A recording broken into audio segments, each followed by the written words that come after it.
Hello, welcome. We come into this world and like we just appear here all of a sudden. All of a sudden, we find ourselves here in this reality. And there's a world, and there's people, and there's things, and there's dogs and cats, and there's work and money and life. And we're expected to make a lot of decisions.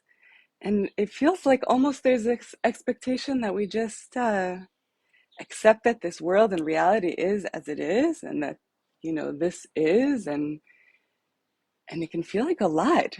It's not random that there's a term called adulting, and that it's a challenge throughout our lives to be an adult, to make decisions, to find clarity, to know what to do and when to do it and how to do it. Prayer is a tool that we can tap into that can help us find ourselves through this process, through this journey. Oftentimes when we think of prayer, we might think of words, or we might think of very ritualized prayer, very specific religious prayer, where we're given certain concepts and that's what we work with. Maybe other people, when they think about prayer, they think about chanting or meditation. Maybe they think about dance, right? Everybody has their own relation to what is prayer, meditation. So what I want to offer to you here is an opening, an expansion of what you feel and experience and embody in your life as prayer. And if until now it's just been in the head for you, maybe today you can take one step of bringing it into your heart. Maybe if you're praying from your heart and you really want to open up your body and feel prayer through your body, and that's a new space that you want to bring it into. Or maybe the dimension that you feel like is a little bit elusive for you and it's hard to tap into, maybe that's the dimension of the spirit, and that's the space where you're praying to open up more. So let's begin with a prayer, every single one in their own hearts and their own beings. What is my prayer in this moment? What am I here to receive? What am I here to give?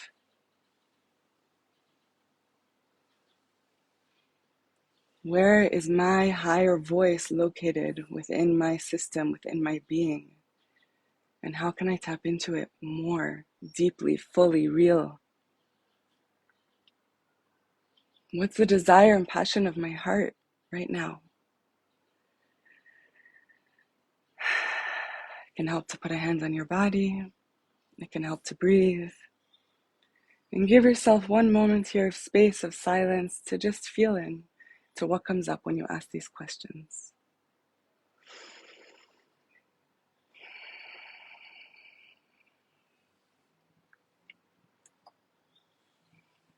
Chaim.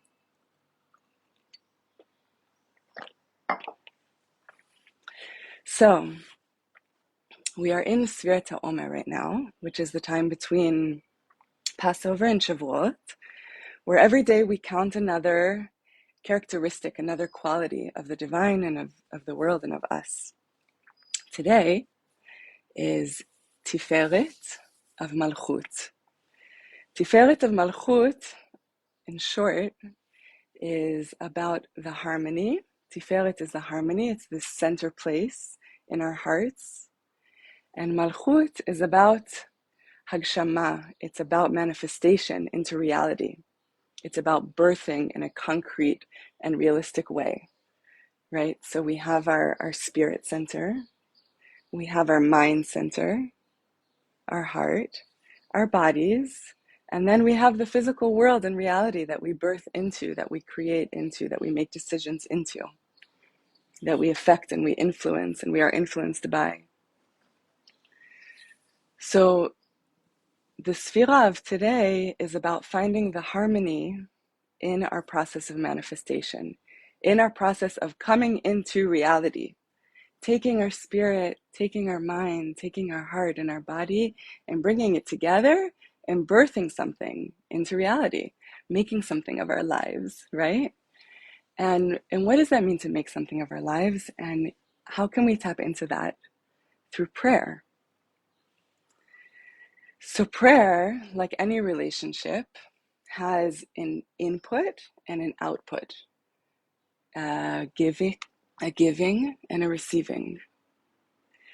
So the giving space in prayer is when we take what's inside of us and we turn it over to something bigger than us, right? Where we take the inner emotional storm that we're feeling and we give it over to God, to Goddess, to higher being, to spirit, right? When we take a struggle that we're feeling or different thoughts that we're having or an emotion of gratitude or a desire and we give it over.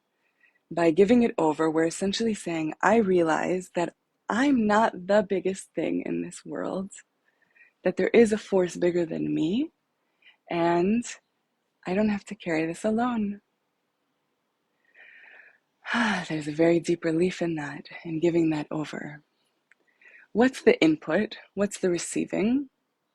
The receiving is learning how to open up our ears and eyes and hearts and beings to receive the information, receive the transmissions, receive the directions, make the decisions that we have to make in life, right? If our channel to receive is blocked or is foggy, then we're going to struggle with a lot of lack of clarity and with a lot of fog.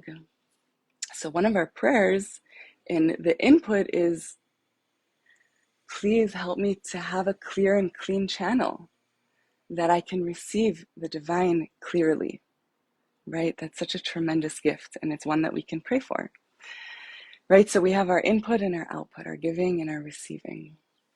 And this dance of giving and receiving, we can experience and tap into in all of the different dimensions of who we are as human beings. Prayer is something that can take place in our bodies. In fact, in Judaism, when two soulmates come together and become one in their intimacy, the highest level of the Shekhinah is resting there. The highest level of the divine presence is present when a holy connection happens. That happens in our body, that happens in our hearts, that happens in our beings and in our spirits. But it's definitely not just in our heads. And when we can tap into that place of praying through our body and praying through our love and praying through our being, not just through our words and not just through our minds, Chaim. And then all of a sudden, a new reality opens up for us and to us because we're tapping into letting in, to surrendering on this very, very deep and grounded physical level, to surrendering to the divine, to come in, to speak through us. This is one of the secrets. I think it's a secret in the mystical realms that the most deepest physical pleasure is also related to the most highest spiritual pleasure and presence, right? Maybe you've experienced praying through your body when you dance, when we're able to get into a deep dance movement, trance space, and express ourselves and let the spirit move us. Even if it's not as dramatic as it might sound when I say it, just being able to get into your body and move it and feel it, right? There's something in that can really open us up to tick, tick, tick, tick. All of a sudden, the questions that we had, the things that were in the air for us, that were unclear, that we were struggling with, they can just find their center and their clarity, which is receiving that higher knowing from that higher self, right? So in order to receive that higher knowing, we have to be ready to feel. We have to be ready to feel also the discomfort, because it's all part of moving it through us, right? We have an emotion, it's an energy in motion. And when we allow ourselves to feel it and let it move through us, we're keeping our channels open so that we can live in a state of prayer, so that we can live in this constant question, openness of what now?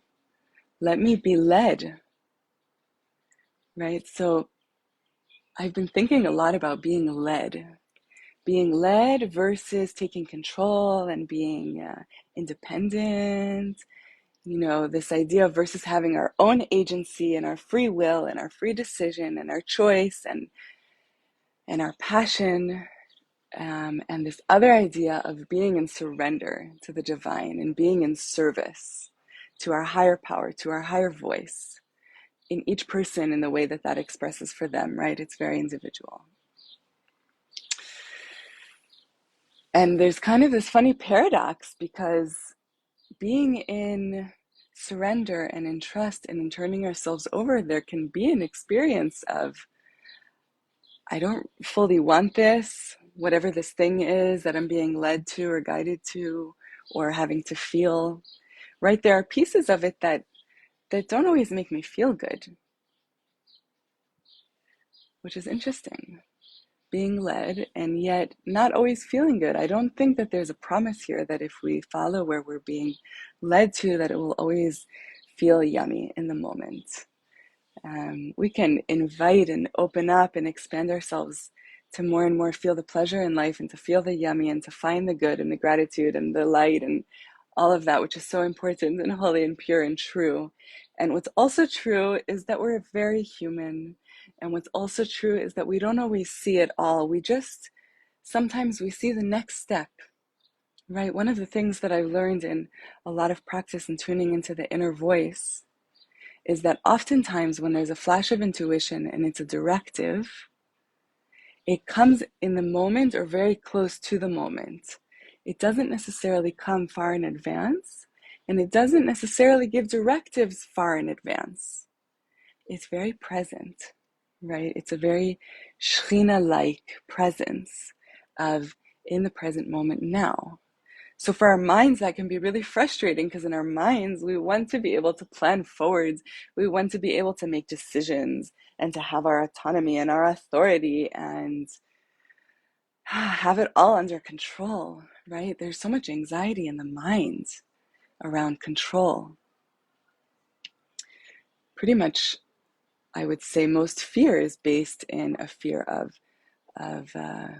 not having control, right? Or a fear of death, or a fear of aloneness, which is a form of death. And maybe death also, in a sense, is not having control, right? So we have this meeting point between us and our humanness and control. Where does prayer come in this? Well, like in everything, a prayer can always be, please support me in my dance with this topic, right? But if we look even deeper into the dynamics of prayer and of living a guided life, so there is a choice to let go of a certain level of control and to give it over and to be led. We're the ones that make that choice.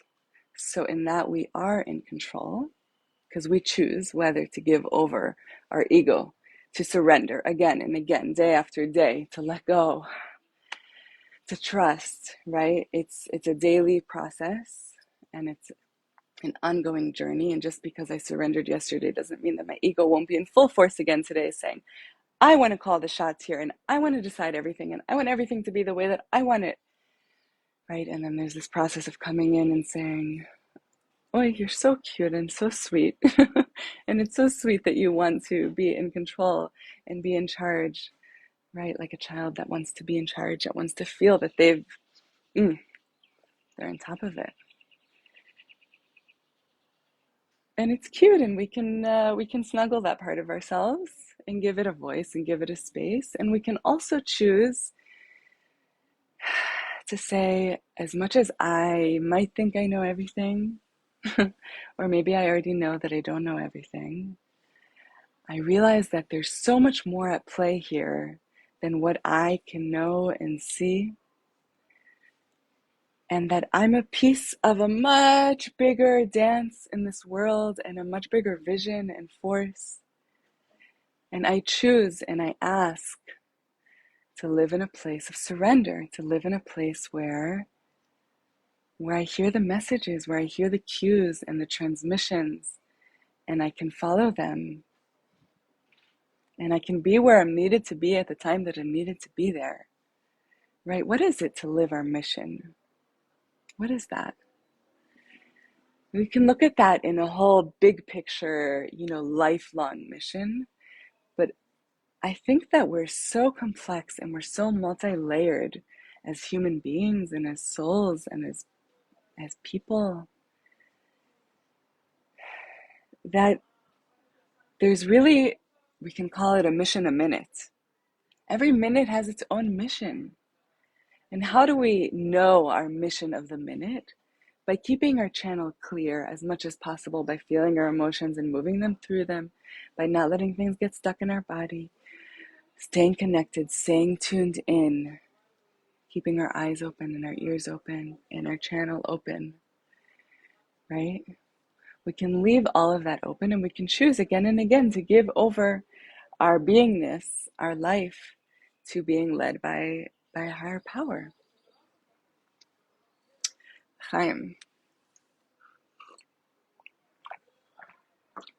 So we're talking lofty things. How do we actually experience this, like in the most grounded, concrete way in our bodies?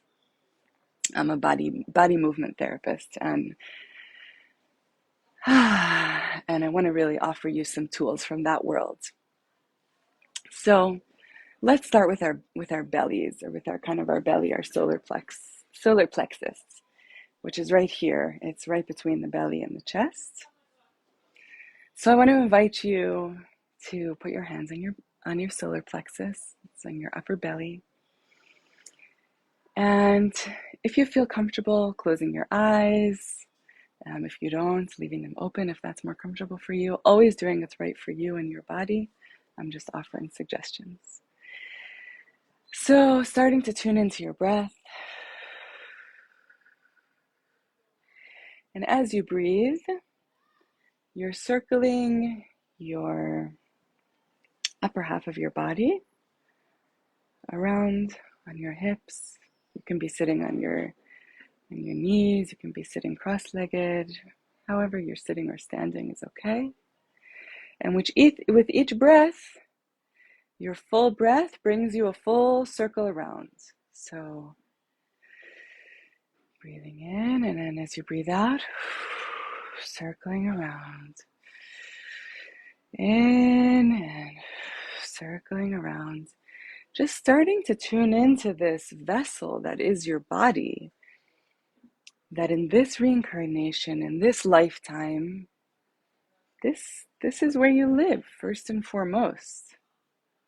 Okay? So breathing and circling, and now we're going to go in the other direction with our hands on our solar plexus, just starting to tune into the body, to give the body this moment of presence. You can move your hands around. Maybe you want to bring a hand to your heart. Maybe you want your other hands lower on your belly, right? Our gut feelings, our intuitions can live in our belly. They can also come from above, from our spirit. Maybe you want to put your hands on your legs. The Sefira of Malchut, which is this week, the Sefira of royalty, lives between our legs, lives where our feet meet the ground. So feeling this groundedness, feeling this earth. Yes, we are here. Our soul is here in our body at this present moment. Letting your body start to move however it is drawing you in this moment. Okay, maybe your body wants to stretch and open up. Maybe you feel an ache in your neck and you just want to give yourself a moment of massage. Just practicing tuning in and listening in the present moment to our body. to our soul's house. Our soul speaks to us through our body as well, right? So offering yourself some touch, continuing to breathe, maybe a little shake. That can be super grounding. These are all tools that we can use when we're feeling lost in our heads, right? Oftentimes when we're in a space of conflict in ourselves, we get very much in loops in here between our ears, and we're stuck and we're there and we're stuck, and we can just be back and forth for a very long time, right? So when we're in that space, I don't want to discount the mind. The mind is very important, and it has its space and its importance. And also, of course, we have our higher minds and our lower minds, so to speak, or our monkey mind and our more intuitive mind. The mind has a lot of colors and dimensions to it. But when I say mind now, I'm talking more about the classic monkey mind, where we get stuck and it's not an effective way to move through to clarity, right? So what's a tool that we can use? We can put our hands on our bodies, close our eyes, breathe, and circle. Simple. And something in that, it's almost like if we can imagine that our being is this spiral energy that spirals through our spirit, our mind, our heart, our bodies, right? Our passion, our being. It's like this, I'm imagining like this helix spiral, right? So when we're going in this movement in a circle, we're kind of clearing and cleaning and moving through us the stuckness, and we're making space for the channeling and the transmissions to come through, right? Channeling and transmission of the spirit, it's like prayer, it's like birth, in the sense that birth is better supported, facilitated, allowed than it is forced, right? It's this natural process that is best supported and facilitated and allowed than it is forced, right? My first profession is a doula, a birth coach, and I really experience life through the prism of birth. And when we're birthing, the same as when we're inviting spirit to talk to us, to talk through us, to work through us, to move us, to channel, to have that clarity that comes from above and below and from within, and it's centered and harmonized. The best thing that we can do is we can create a space for it. We can nourish the possibility. Forcing it can cause tension, can cause conflict, the same way that pushing too hard on our body can cause tension. It can cause us to tense up, right? When we're inviting this channeling from the spirit, we don't want to be tensed up, because then it's closed, right? The channel, it's very simple. And living in our bodies, that's one of our basic fundamental channels in this journey, in this process. So turning our bodies in circles, right? Bringing movement back and forth, shaking. These are all ways that we can physically, in a concrete way, clear out the stuff that's stuck and move it through. Maybe when we get really present with ourselves and we put our hands on our body and we just take a moment to breathe, we might have some tears come up. Maybe we'll have a laugh come up. Maybe we'll notice that we're tensing up our faces, that we're feeling tension somewhere in our bodies, right? We have a moment just of checking in with ourselves, and whatever is there under the surface that's in, like, it's behind us, it's in our darkness, because we don't see it as we move through our day-to-day life, because we're just busy and focused in dealing with life and adulting, right? But when we take this moment, or these moments, to create a space, nurture a space, a possibility to tune in, not to force it, just to let it be and allow it and ask for it and pray for it. And in praying, to hear the channels, to hear the transmissions, to hear the divine voice of clarity within us, to have clear perception in this world, right? When we pray for that, we're also giving space and voice to the fact that we are not the end-all be-all in this reality.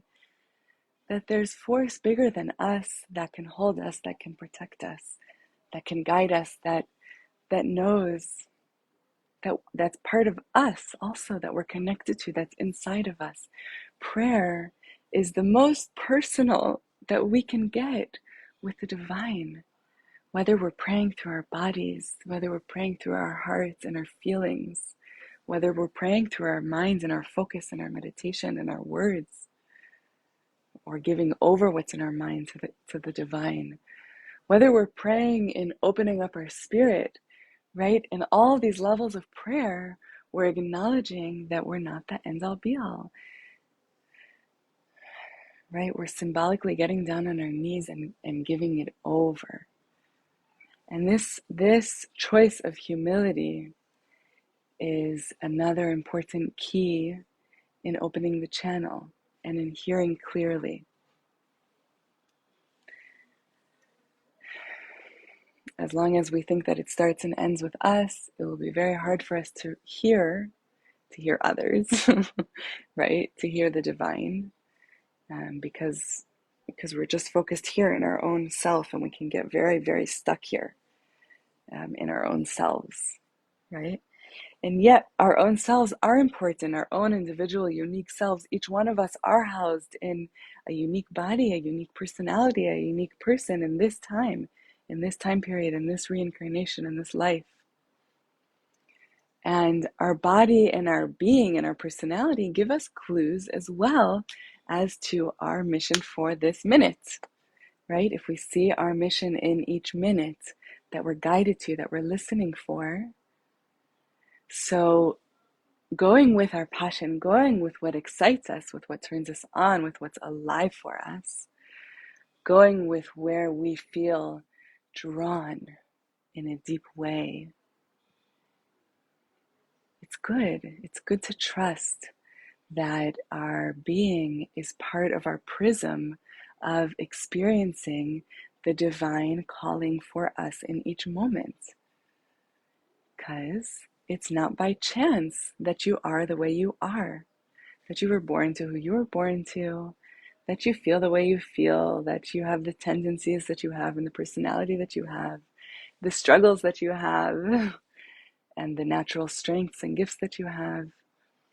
It's all part of your mission in each moment, right? If we get really real, it's not a mission a minute, it's a mission a moment. May we be blessed in every moment to be guided and led to our mission for that moment. Amen. Amen. L'chaim.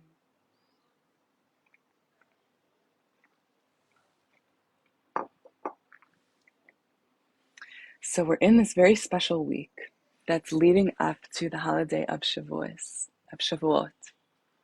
the holiday in which the Jewish people received the Torah from the divine, and it was a moment or a group of moments that also expanded beyond time, that also happened in the present time that it was, and that also happened in a constant quantum time. And there was this meeting place that was very real and very direct, right? Israeli style, direct with the divine. That wasn't through other middlemen, that wasn't through, there was a channel, there was a form to that channel, there was the Ten Commandments, right? There were forms of channels, there was Moshe. If we're looking at this story symbolically, we see that there is, with our connection to the divine and to this intuitive voice, there are channels that are not just internal to us, that are external to us, but also, and maybe most powerfully, at Har Sinai, there was this channel of divine direct connection where God and the Jewish people unite and have this oneness, this connection that's like soulmates, that's like lovers, that's a very, very deep and intimate union. When I was a little girl, around 11, 12 years old, I would always I had this ring that was a silver ring, and it had a flower on it.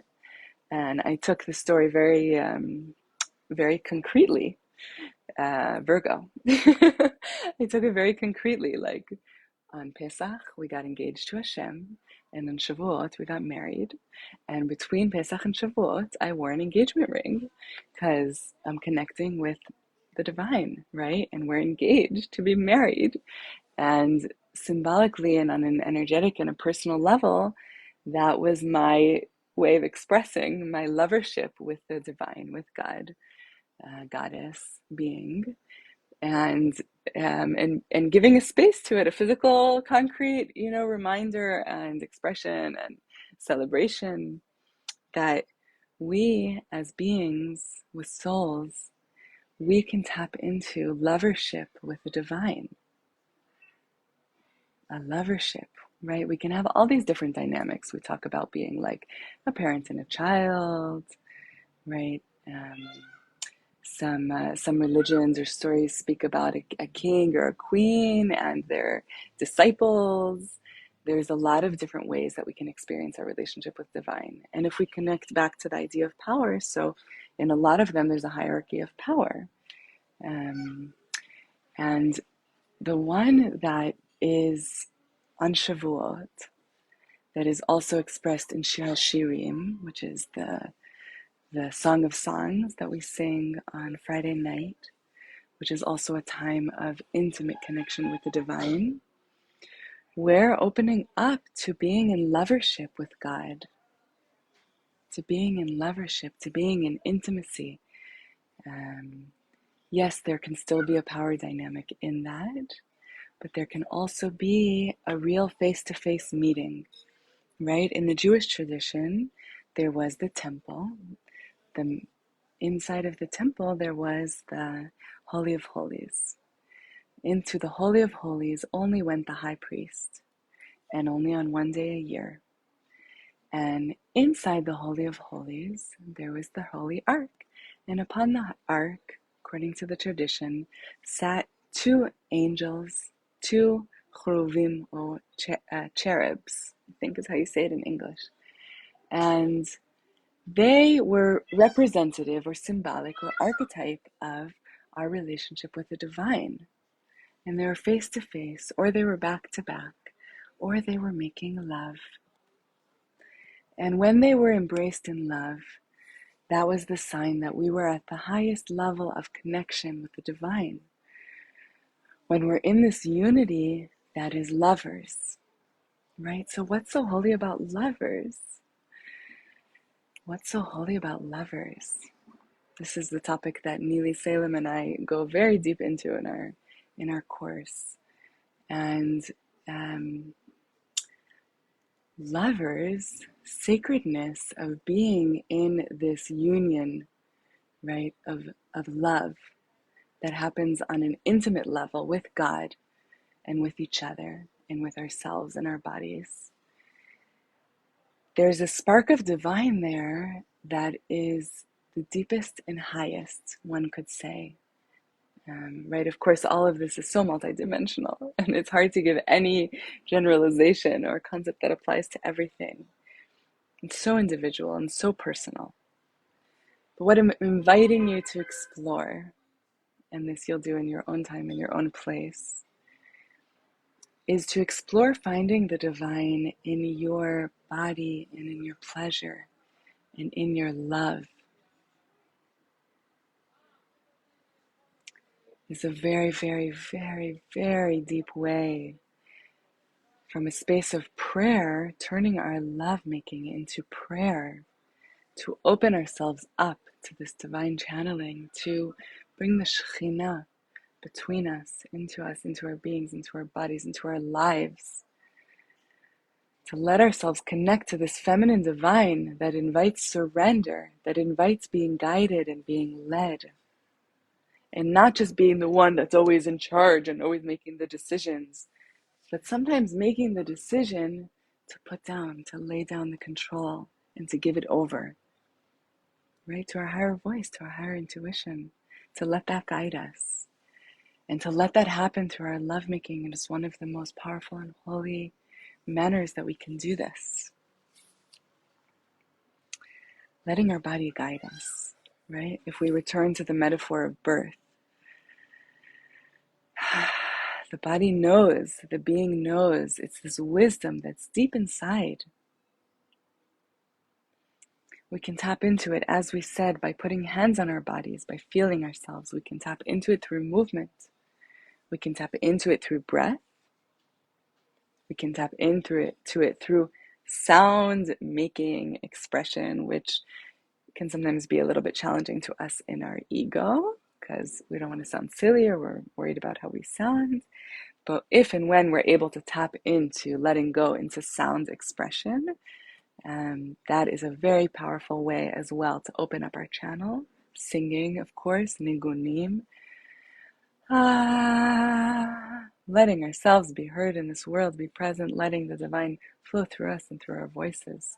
There's something so holy and sacred in the medicine of our voice to ourselves and others, right? So our voices can be sharing something that we feel that we're channeling is important to share, is important to bring, and bringing that through words, or maybe bringing that through movement, or maybe bringing that through sound or through song. We can bring that through the energetic focus and presence that we bring, each one of us, as a being, as a soul, as a person. We carry with us in every moment an energetic charge that affects the world around us, that affects those around us, that is present, right? So doing work with our minds, doing work with the kind of energetic charge that we bring, that we put out to the world. This is also a form of prayer. Prayer is bringing consciousness into our lives, into our beings, turning it over, bringing consciousness, input and output, right? Output, letting go, making space, input, receiving the messages and listening, output, bringing ourselves to the world, bringing ourselves to connection, input, receiving, making space, listening. It's all about relationship, right? Prayer is our love language with God, right? With each other. Have you ever heard of the 5 love languages? We have these different love languages that we give and receive love from each other. And different people experience being loved or like to give love in different ways, right? So we have gift giving, we have quality time, we have acts of service, we have physical touch, and we have words of affirmation in the 5 love languages, right? This is a system. I'm not making it up at the moment. And with our relationship with the divine, we have prayer, which can include really, in a sense, all of the 5 love languages, right? When we're in a space of living in service, being where we're called to be, trusting and showing up time and time again, following our mission of the moment, right? In a sense, we're in acts of service to the divine, to the bigger being that brought us here, that guides us, if we let it, right? When we pray with our words, it's words of affirmation. It's speaking our relationship. It's speaking our truth. It's speaking connection. It's speaking our desire, right? Quality time, meditation, being, taking time to be and not just do, right? The divine is both feminine and masculine, and of course, a binary and rainbow as well. And in the doing, we can channel the masculine. We can bring in the light into the physical world. We can be alive in Malchut, in the Sefirah of this week, of royalty, of manifestation into this world. And also, we can tap in to the feminine presence, so to speak, of the divine, of the Shekhinah, which is literally to be present, lishchon, to be where you are. When you are being where you are, you're in prayer. because you're open, you're feeling, you're hearing, you're listening, right? Through physical touch. The physical touch piece is a little more abstract when it comes to prayer. I would say it's more through our bodies, through feeling the divine through our bodies, feeling our pulse, feeling our heartbeat. That is chi, that is life force energy moving through us. That is the divine moving through us as well. The divine is what animates the nefesh, this physical being that we have, right? When the divine piece of us, the part of us that is above and beyond just our physical being, moves on, our body stops moving, right? What is the difference on a basic fundamental level between life and death of a body? In a live body, there's movement, there's breath, the blood is pulsing, there's movement. In a body that's not alive, there's no movement. It's completely still, right? So even when we're taking time to be present in our meditation, to be in stillness, so to speak, from doing, be aware that we're pulsing inside, we're alive, our passion is alive, our heart is alive, our body is alive, our mind is alive. And that's beautiful and that's blessed, that's movement, that's life. And just tuning in and feeling that can help us get our clues on our divine mission of the moment, can help us pray by feeling what is. There's a lot of secrets and wisdom to be gained just from listening to our bodies. So the 5 love languages and the divine, we talked about acts of service, we talked about quality time, which is presence, we talked about physical touch, which is body connection, right? And then we have gift giving. In a lot of tribes, there would be a gift giving, including in the Jewish tradition where there was sacrifices, which is, of course, a controversial topic in its own right, and everything has its time and place. But this was a form in the olden days of giving in return for receiving, right? When we're in a relationship of giving and receiving.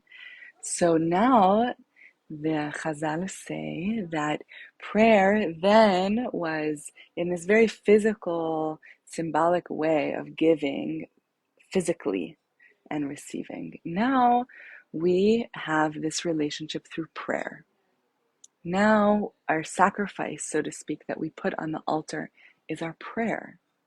And what is our prayer? It's also our words, it's also our actions, it's also our way of moving and being alive in our body. It's also our thoughts and our energy and our manifestation choices.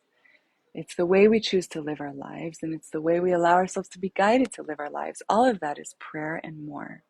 And that is what we put on the altar of today, right? We're not sacrificing animals today. We have evolved to a new form of prayer. And this form of prayer is a prayer that Avodat HaLev, it's the work of the heart. It's very alive in our center, and it's very appropriate to be talking about it today on the Sfira of Tiferet, of harmony, of the center of our hearts, right? In our hearts, we have this push and pull. In Kabbalistic language, we talk about also Ratza v'Shov, going, running, and returning, right? Rabbi Nachman talks a lot about this as well.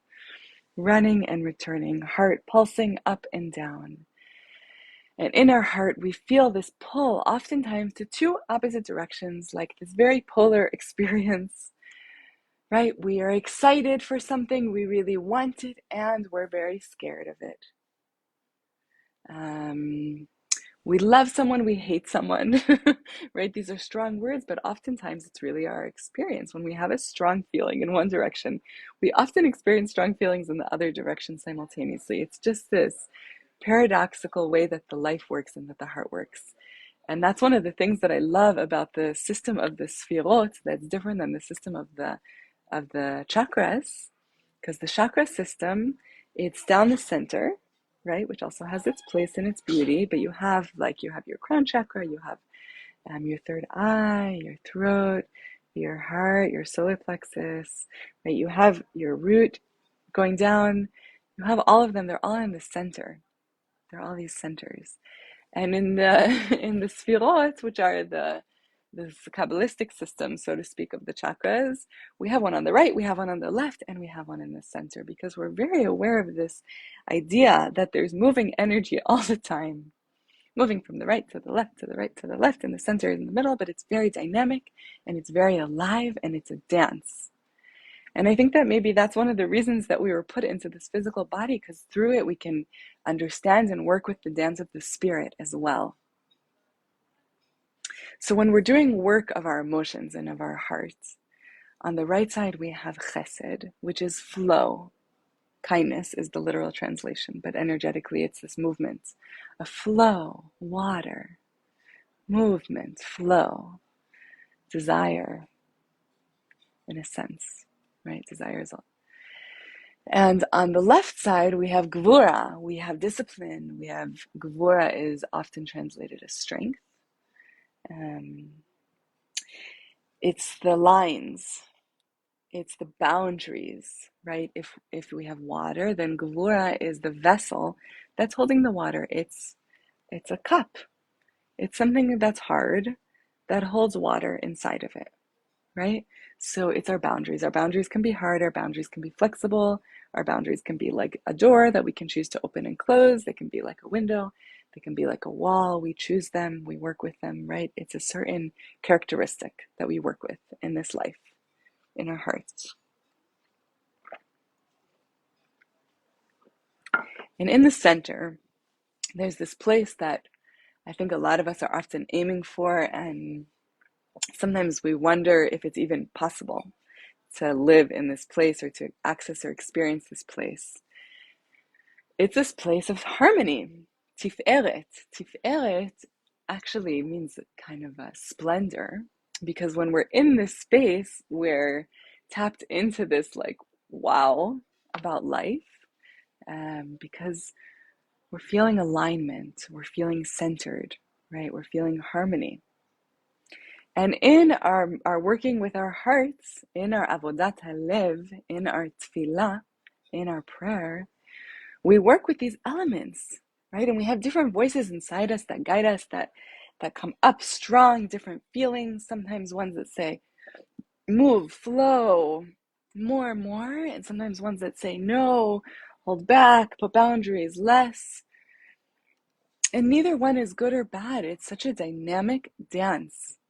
The trick is, as I continue to say, to keeping our channels open and clear, which means moving our emotions through our body when we have them, which means giving over our monkey mind to our higher power, to our higher selves, to our higher voice, right? It means just staying in consciousness, staying aware, and praying, turning it over, having this humility to open up to something higher and bigger than just me, right?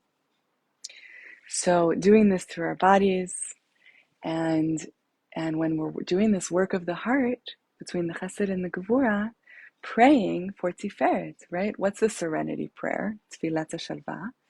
God, grant me the serenity to accept the things I cannot change, the courage to change the things I can, and the wisdom to know the difference.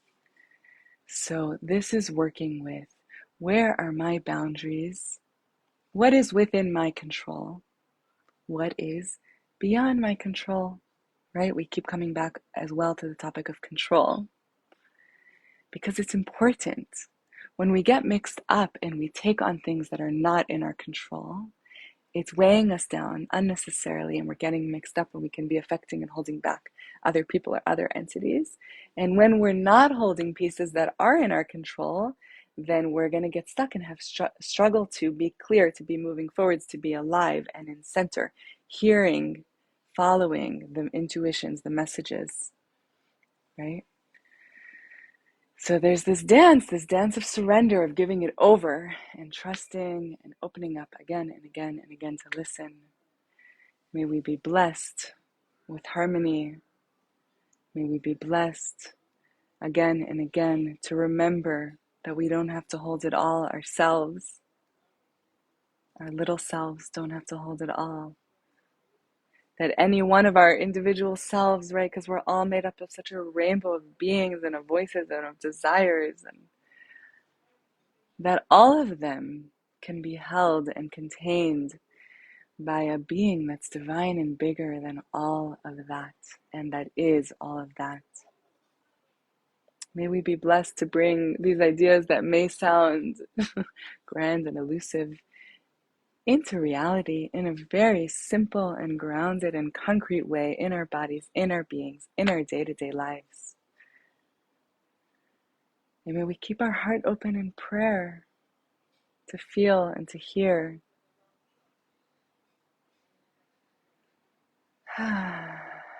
Thank you. Thank you for being here with me today. It's been an honor and a pleasure. You are welcome and invited to tune in to other presenters at the Light of Infinite Festival.com. I put the link in the description of this video. I'm just one of many beautiful channelers of light that are bringing forth transmissions and wisdom, and it's open and free to all. Blessing us all to have the courage to share our gifts, to know that it's not about us, and to take it one day at a time, one moment at a time. If you want to reach out to me, feel free. You are invited. My email is cmgesher, C for Chen, M for Malchut, Gesher is Gesher. That means bridge, @gmail.com. And sending you all love and light. Blessings.